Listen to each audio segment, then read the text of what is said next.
Yes guys, welcome back. Something a little bit different today. I'm going to go through a Q&A. So answering questions that you guys asked on my Instagram. So stay tuned, we'll run through, we'll dig into it. So I'm going to try to do these as quick for as possible. I'm going to try not ramble on. So if I briefly touch over a question and you actually want me to go into a bit more detail, drop me a comment, drop me a message on Instagram, and I will happily go into it in a bit more depth with you. But without further ado, let's dig in. So, the first question from Oisin O'Sullivan, favourite off-plan meal? I would say for me, sushi or burger and fries. I'm a simple man, doesn't take much to make me happy. Sushi or burger and fries. Oisin O'Sullivan again, what shows are you thinking of for the next prep? Good question. It depends when I start prep. I think I'm going to start prep in January. If I do, I will probably prep for PCA Ireland as my first show in May. Then I will probably do a muscle contest in Ireland. And then I will probably do maybe a regional in the UK. And then also a Spain show, like the Emperor Classic or something like this. So that's what I'm eyeing up. But again, if I get to January, I feel like I haven't made enough progress yet, I will push forward then maybe the back end of the year. So that's what I'm thinking, but nothing is set in stone. Why are you doing a mini cut? I'm not sure who asked this question. I'll put it up on the screen, but I'm not sure what the actual name is. Why am I doing a mini cut? So I've spent the last pretty much 9-10 months in a surplus. And obviously during that time, you're going to naturally accumulate some body fat. So this deficit is literally just to pull off any unnecessary body fat, get appetite really firing again, get the body responsive before I have another big push-up phase. Again, I wasn't holding a crazy amount of body fat, but a short time spent in a mini cut just allows me to be in an even better starting position for the next push-up, which also means that when I start the next prep, it's going to be a leaner starting position, which means the condition I'm going to be able to get into is going to be better as well. So there comes a point in a gaining phase or an off season where that body fat starts to accumulate. So a short period, like 8 to 10 weeks of a mini cut over the course of like a 14-month off season is a very, very short period. The majority of that is still in a surplus, which is obviously going to lead to the growth I want. But a short tidy up phase just resets me, pulls off any shit, unnecessary body weight, and allows me to be in a good position to push on from there. So hopefully that answers the question. Cal Bone, hopefully Cal, I pronounced that second name right. Your clients that compete in men's physique, what split would you program them? I think this is very individual, depending on what the client needs and if they have any body parts that need more kind of like priority than others. But I think if you're running men's physique, I think if you're on a 5-day split, it could be, push, pull, legs, rest, then it could be chest and back, and then it could be delts and arms. So obviously you're not going to need as much leg volume, but that split will enable you to prioritize them areas, especially across that top line and the back as well. It will enable you to prioritize those areas without having leg volume too high, because like I said, if we can keep leg volume low, it allows us to put more focus into the areas that are going to be on show, and recovery for them areas are going to be better as well. So that's just one off the top of my head, but I have men's physique clients running different splits than that. Again, based off their strong points, their weak points. Another one could be chest and tries. It could be back and buys. It could be legs. Then you could go in and do chest and tries again and back and buys again. So running chest and tries twice a week, back and buys twice a week, and legs once. And then delts maybe trickled in across 3 of them sessions as well, potentially. There's a lot of ways we can run this. IE025 says, is there any difference if the person wants to start training after a long time? So I think that means maybe if they haven't trained in a long time, then they want to start to resume training again, potentially. So I actually feel like this is actually a benefit, because if you have trained for a long period of time and then you stop for a long period, when you begin training again, muscle memory is going to be a big thing. So you may have lost all your progress during that period of not training, but you already have them receptors. You've already built that base initially. So when you actually start training again, you're going to respond a lot faster than someone who hasn't trained before, because you already had built that muscle at some stage. So as you get back into training, you respond very fast and you start to build that size and muscle back a lot faster because you've already once had it. So if you've been out of training for a while and you're thinking about getting back in, that is definitely a big incentive to get back into training, because you will respond a lot faster than what you probably think you will. IE025 again, what would be the monthly price working with you as an online coach? So the best thing to do here, mate, is if you drop me a message on Instagram, or I'll drop a link in the bio so you can go straight through to my WhatsApp. What I like to do here is I get you to answer a few questions just so I can see where your goals are at, where your training's at, where your physique is at, where your nutrition is at. What I do then, I either jump in a call or else I go through a video depending on what the individual prefers. And I will map out basically how I would approach things with you, how I would run things over the following few months based off what your goals are. And then I'll run through how coaching works and pricing as well. So then you can get an indication as to how I can help, and then what the price would be off the back end of that too. Does that make sense? And then obviously there's no obligation to come on board as a client, but at least then you have an understanding as to the way things work, how I can help you, and the pricing as well. So if you're interested, drop me a message on Instagram, go through the link below, and then we can have a chat and go from there and see if it's for you. Paul Kerr, when on the road traveling, what foods would you bring, or what foods would you try and get? So for me personally, if I'm traveling, if I'm on the road, I prep my meals, I bring them with me. It's that simple, okay? Even when I'm traveling back home to Ireland or traveling abroad, like for example, I'm going to Vegas in October, I'm going to Ireland for shows in a few weeks as well. I will literally prep my meals and bring them with me. You know, you're allowed to bring meals when you're traveling, even when you're on the road as well. It's very easy to bring meals with you.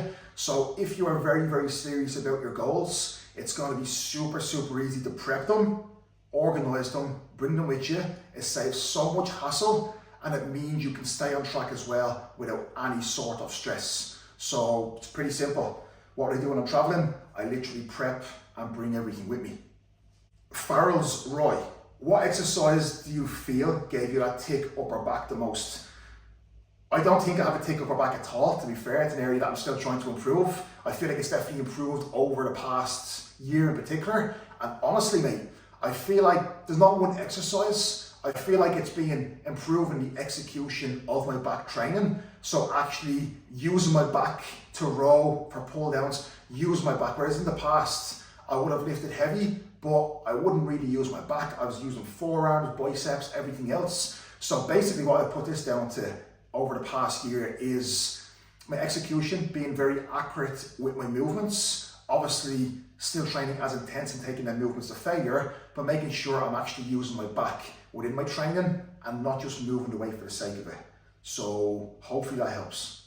Phil Kidney, might head over for a break one of the weeks when you're back 100% and meet up for a gym session. Mate, if I had a pound for everyone who said they were going to come over to Ultraflex to visit, I'd be a millionaire. If you do, I'll be impressed, because everyone says they're going to, no one ever does. So I'll hold you to that. Jamie Robertson, coming out of an 8-week cut, is the best approach to reverse diet.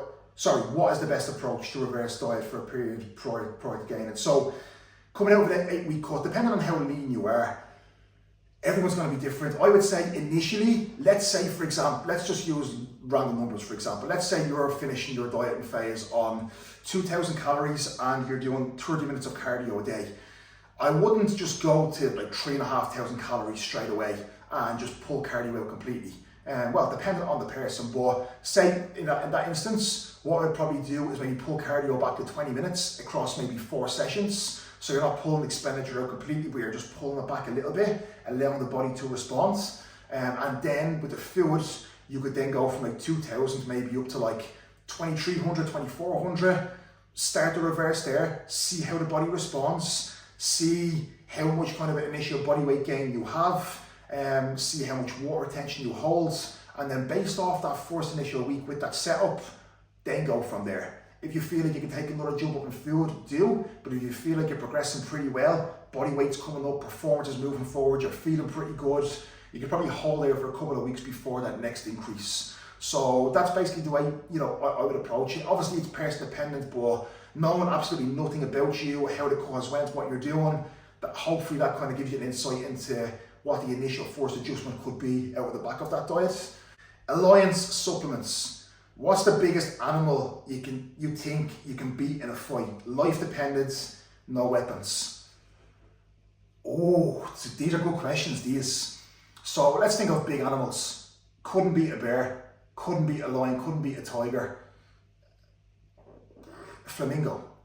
Flamingos are pretty big. I could beat a flamingo. You just kick them in the legs, big, and they just snap, wouldn't they? Couldn't beat a monkey. Monkeys would absolutely destroy it. Monkeys are just better versions of us. Yeah, I go with a flamingo. Rory Mack. If you could only choose 10 exercises forever, what would they be? Right, I'm gonna try and rattle through this pretty fast.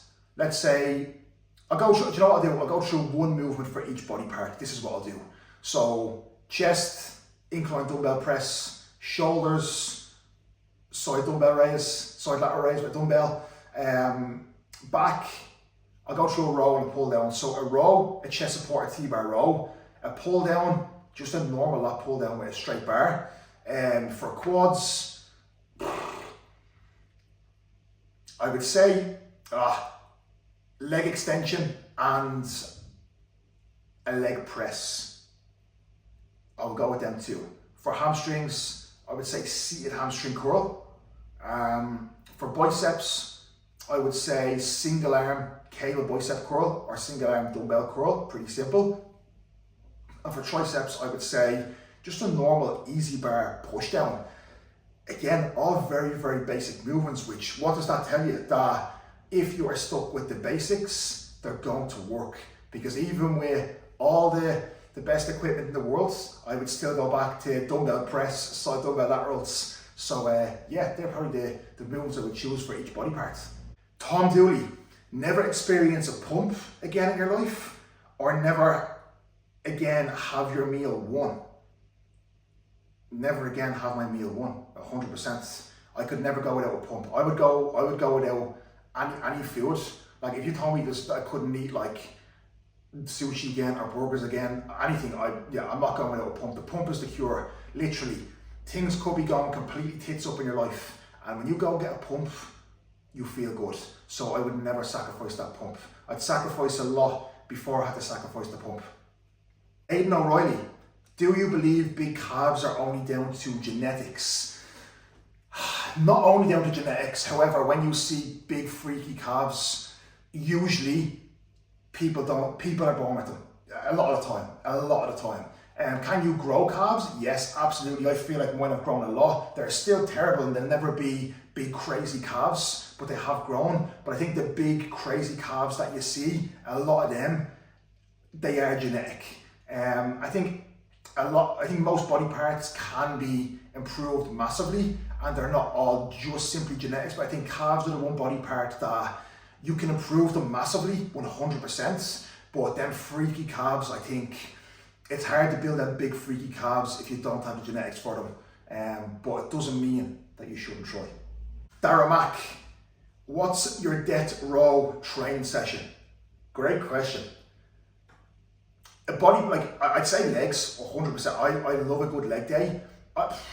Honestly, right, if I was to do like, if someone told me, right, Mark, you're gonna train tomorrow and that's your last session, I would do probably one of my core leg sessions, to be honest with you. I would do a seated hamstring curl, a line hamstring curl, a leg extension.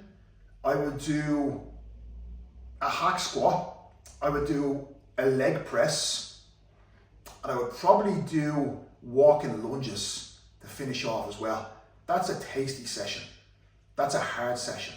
And then obviously if it's death row and I know that I'm not going to train again, I will do fucking rest pause sets and drop sets on every single thing, and I will just bury myself into the ground. That is fun for me. So legs, no holds barred, no thought process when it comes to volume, just how hard and nasty can I make it.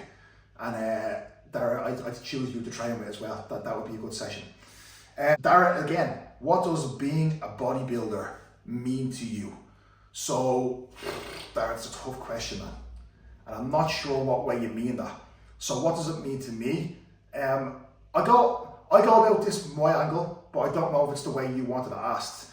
I think for me, being a bodybuilder doesn't, it doesn't identify who I am. I'm a lot more beyond a bodybuilder, but it has given me everything that I currently have in life. It has saved me from myself. I don't know where I would be. I'm not going to get into, I wouldn't be here without bodybuilding, but I'll just say, like, I don't know where I'd be without bodybuilding. And it has allowed me to grow as a person, mentally, physically, spiritually. It's allowed me to build a business off what I love doing. It's allowed me to meet so many people. It's allowed me to follow a purpose and a passion every single day, and given me purpose in life, which I don't know what would be otherwise. So to me, bodybuilding means a lot. It has given me everything, and I will always try and pay back to it the most I possibly can, which is why I have such a passion for coaching and helping people as well, because I would love for other people to take back from bodybuilding what bodybuilding gave me. So that's what I will say. I don't know if you meant it in that way, but hopefully that makes sense. There's a few questions here that I don't necessarily understand what you're saying. So if I left your question out, drop me a message on Instagram. I'm not ignoring your question. I'll be happy to help you, okay? But I'm not going to go through and try and go through questions that I'm not sure what they mean and end up just butchering them, okay? Gabriella, if you could give your younger self one piece of advice, what would it be? I would say ignore the noise and what other people think, and focus on yourself. I think that's the biggest one, because I think when we're growing up, when we're younger, I think especially in today's day and age, we always focus, worry about what would they think? What would they think? There's so many different opinions, and there's just so much noise that I feel like people can get caught up in a lot.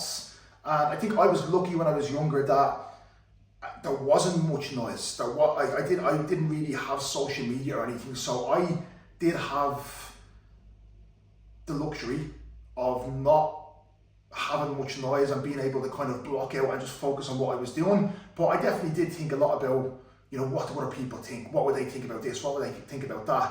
And when I started to get over that, that's when I started to become happier with myself, see more progress across every avenue as well. So I guess if I could not really care about what people thought or not worried about that from an earlier age, I definitely feel like it would have made me happier and would have allowed me to see more progression as well. So block out the noise and don't care as much about what people think. Owen Rogers, what do you attribute your continued development to? Well, first of all, mate, thank you very much. I appreciate this. Honestly, and this is not blowing my own trumpet, but I'm just relentless. Like every single day, I don't miss a beat, and it really is that simple. And not because I feel like, oh my God, I can't miss a beat, I'm this and that. I just love routine. I love structure. I think I'm a little bit fucked when it comes to that. And I'm glad I've been able to put this nearly OCD mindset into bodybuilding, because it suits me perfectly.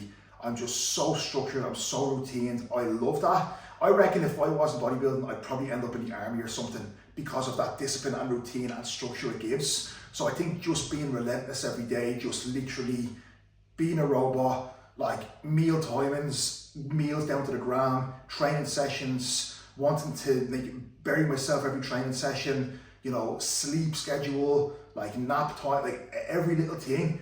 I think just everything I do revolves around recovery and progression to drive my training forward. Does that make sense? So hopefully that answers the question. Just being obsessed and just being a little bit fucked that I love routine so much that I just fell into this, which requires being relentless with your routine, basically. James Conway, who were your influences when you first started getting into bodybuilding? I didn't have any major influences. Like I never wanted to be anybody else. I had some people that I looked at and I was like, okay, Jesus, what they're doing is good. Or I maybe took inspiration from different people. I grew up in an era that, well, not grew up in an era, but a lot of people that I kind of took influence from when I was younger in bodybuilding may not even, like a lot of people wouldn't even know them at the moment now, or they may not be in the industry anymore. But I think when I was growing up, Dallas McCarver, Kai Green, these were kind of the first guys that I really kind of started paying attention to and I drew inspiration from. Dallas McCarver, Kai Green, Johnny Dill was another one. Nobody would know him. Who else would there be? Pete Rubbish. He wasn't a bodybuilder, he was a powerlifter, but I used to draw a lot of inspiration from him. Obviously Dorian, I used to watch a lot of Dorian. People around me, the people that I was kind of seeing, there weren't many bodybuilders where I was from, so I used to see people competing and bodybuilders here and there, and I used to draw inspiration from them. You know, this Christian McAlinden was another one, Calves Bourne. These were guys that when I was getting into bodybuilding, they were competing as juniors as well. So I used to look and draw inspiration, being like, okay, this is the standard I need to be at, this is where I need to get to, this is where I need to push past. So seeing people, seeing the levels, and then using them as inspiration to be like, okay, this is what I need to get, this is what I need to kind of achieve. These are like the stepping stones of how to get to where these are. Does that make sense? So yeah, I just rambled on there. I didn't even say many names, but there's a few random ones. I'm sure I forgot loads of names there, even with people in the industry that I used to draw inspiration from, but it's hard to think on the spot like that. Bodybuilding Butcher.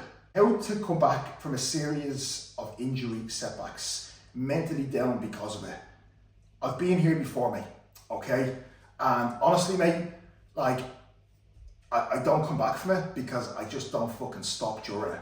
Like, if something happens, I could tear my hamstring. I've torn my hamstring before, I've torn a pec. Whatever happens, my mindset would never be, I have to stop whatever.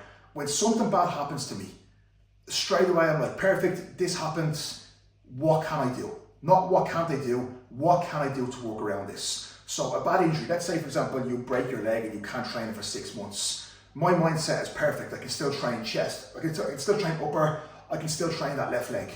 Like, you know what I mean? Like that's my mindset. My mindset is never, right, there's an injury there, because it's always solutions, not excuses. So do what you can with what you can. Eventually, that injury will be back to where it needs to be.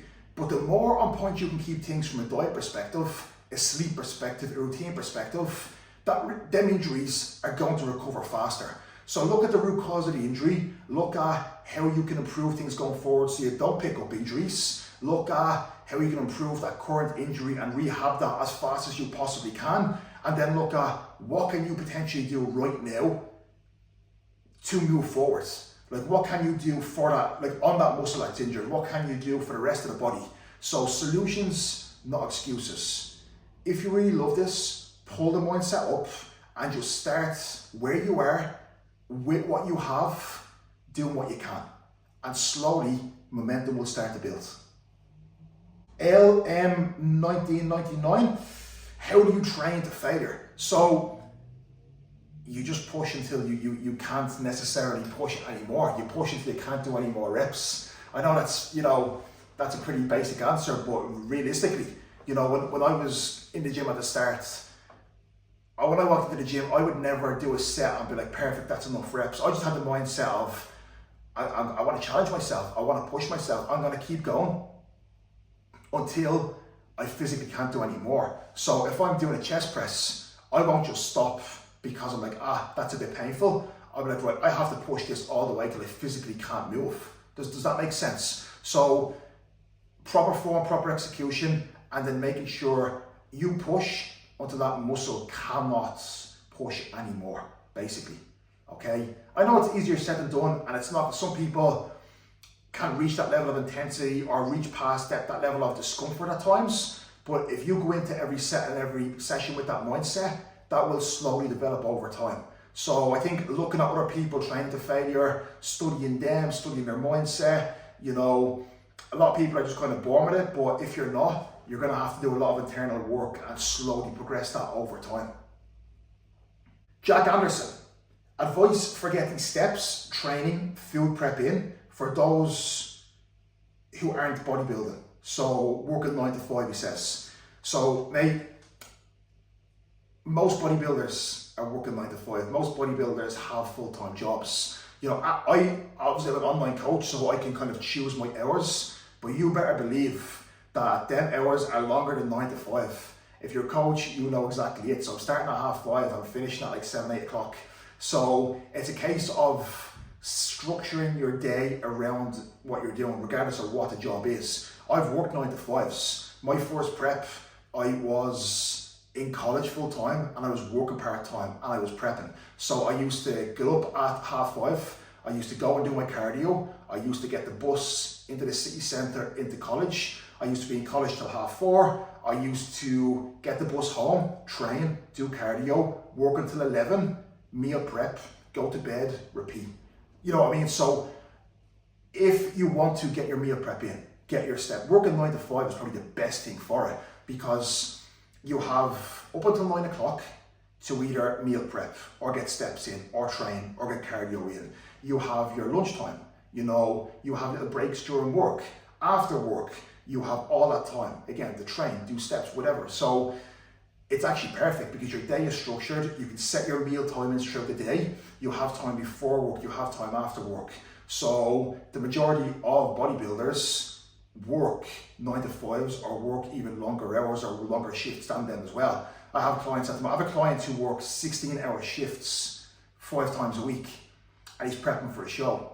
And he meal preps, he does his cardio, he does his steps, he does his training. So prioritize, make them non-negotiables. You'll be surprised if you structure your days out, you will be able to fit these things in. Absolutely. Tom Dooley, walk around constantly prep hungry or constantly off-season stuffed? Great question, easy answer. Prep hungry. Off-season stuff, if you've been to that point of off-season, you will never want to be there again. You will be there again because it's part and parcel of it, but prep hungry all day long. I will be hungry all the time, not an issue. Off-season stuffed is a different type of stuffed. A lot of people won't understand what it is, but it's like literally waking up first thing, having your breakfast to eat, and literally feeling like you want to vomit that up because you have zero appetite, and then having to do that 6 more times throughout the day. It's not fucking nice. So hungry all day long.